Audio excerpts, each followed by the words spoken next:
Assalamualaikum warahmatullahi wabarakatuh. Alhamdulillah wassalatu wassalamu ala ibni abdillah amma ba'du. Para sahabat bisikan dari langit yang dirahmati oleh Allah Subhanahu wa taala dimanapun kalian berada, semoga tetap dalam perlindungan Allah Subhanahu wa taala. Amin amin Allahumma amin. Para sahabat bisikan dari langit yang dari Malaysia, Brunei Darussalam, Singapura, dan khususnya di Indonesia itu sendiri, semoga tetap diberikan limpahan rahmat oleh Allah Subhanahu wa taala. Amin amin Allahumma amin.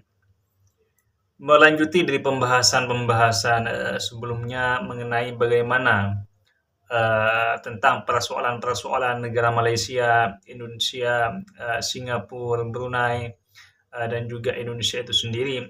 Saya memang melihat banyak kelebihan-kelebihan yang dimiliki salah satu negara tersebut, dan kekurangan-kekurangan yang dimiliki oleh negara salah satu tersebut. Indonesia saat ini sudah mengalami kemajuan yang sangat pesat di tengah-tengah umurnya yang sudah ke 79, ke berapa sekarang Indonesia ini merdeka. Ini adalah suatu kemajuan yang sangat luar biasa, saya kira. Kalau dulu itu kita melihat banyak orang-orang yang menyepelekan Indonesia, seakan-akan Indonesia ini adalah negara yang tidak memiliki masa depan, seakan-akan negara Indonesia ini yang tidak memiliki peradaban ke depannya. Tapi pandangan-pandangan tersebut dan umpatan-umpatan tersebut kini telah dijawab dengan banyak pekerjaan-pekerjaan nyata di dunia nyata ini. Kalau memang Indonesia ini akan menjadi negara superpower yang tidak hanya akan bersaing dengan negara-negara Asia Tenggara maupun negara ASEAN ini, akan tapi juga berjuang atau bertarung dengan negara-negara Eropa itu sendiri. Sehingga pesan saya untuk rakyat Indonesia, jangan terlalu pesimis menjadi warga negara Indonesia. Karena bagaimanapun suatu negara itu memang memiliki sisi-sisi positif dan juga memiliki sisi-sisi negatif. Banyak kadang-kadang orang-orang itu yang terlalu terlena dan terlalu melakukan puja-puji terhadap negara Malaysia, Brunei, Singapura misalkan. Akan tapi jangan lupa bahwa luas negara tersebut yang saya sebutkan barusan tidaklah seluas apa yang kita miliki ini. Maksudnya apa? Yaitu kita Kalimantan saja itu kalau disatukan antara Singapura, Brunei Darussalam, Malaysia itu mereka tidaklah cukup untuk mengalahkan keluasan wilayah Indonesia. Apalagi kalau dengan Aceh misalkan, disatukan dengan Aceh, disatukan dengan Papua misalkan, sangatlah jauh keluasannya. Kita memiliki banyak sumber daya manusia, sumber daya alam yang tidak dimiliki oleh bangsa yang lain. Salah satu contoh adalah minyak misalkan. Minyak, yang baterai itu, emas, kita memilikinya. Gas alam, hutan, kita memilikinya. Negara-negara yang dibanggakan sangatlah sulit untuk memilikinya karena dilihat dari segi geografis negara tersebut.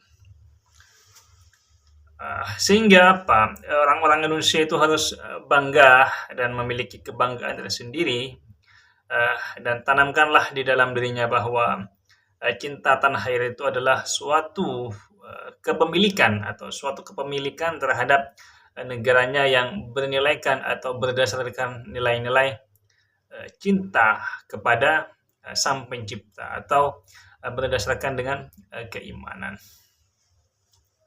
Para sahabat bisikan dari langit yang dirahmati oleh Allah Subhanahu wa taala.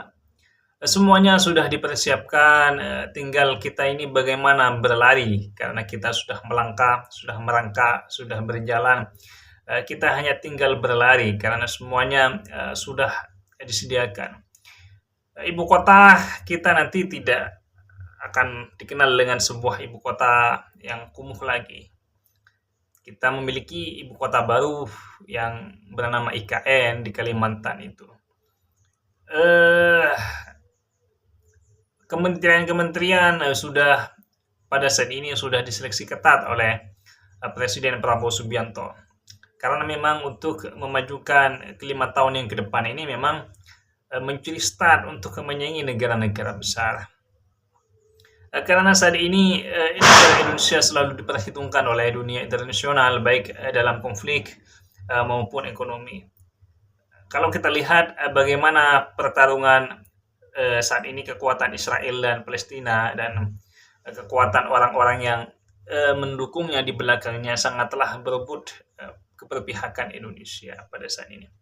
Tapi Indonesia selalu menjadi sebuah negara yang selalu menjadi penengah, tidak berpihak tentaranya, justru dia hanya menjadi pengaman di tengah-tengah konflik Israel Lebanon, Israel Palestina. Dia hanya menjadi penengah, walaupun sebenarnya secara nurani mereka banyak yang berpihak pada anak-anak Palestina yang telah didolimi selama bertahun-tahun. Para sahabat bisikan dari langit yang dirahmati oleh Allah Subhanahu wa taala. Indonesia ini adalah anugerah yang teragung dari Allah Subhanahu wa taala untuk bangsa ini. Selain iman, kita diberikan anugerah yang luar biasa di Indonesia ini. Sehingga banyak penduduk-penduduk Yaman, keturunan Yaman itu yang mengaku-ngaku bahwa Indonesia ini adalah milik mereka, adalah milik aulia mereka. Itu saya kira sangatlah tidak benar sekali bahwa Indonesia ini adalah milik kita, milik kakek nenek moyang kita yang berjuang, yang telah membuat Indonesia ini selalu terjaga selamanya dari sejak dahulu dari kakek moyang kita. Sehingga kita harus pertahankan sampai saat ini bahwa Indonesia ini adalah warisan kakek nenek moyang kita yang perlu kita jaga, perlu kita lestarikan budayanya yang tidak menyimpang, perlu kita pertahankan tanah airnya, kehormatannya, agar tidak diklaim oleh keturunan-keturunan luar atau tidak digedirikan oleh bangsa-bangsa kecil misalkan. Kita harus jaga. Kita harus bersemangat bahwa Indonesia ini tidak hanya akan menjadi negara besar, tapi akan menjadi negara pemimpin dunia baik dalam skala politik maupun skala pengetahuan agama. Karena kiblat sekarang ini kan sudah ke Indonesia ini.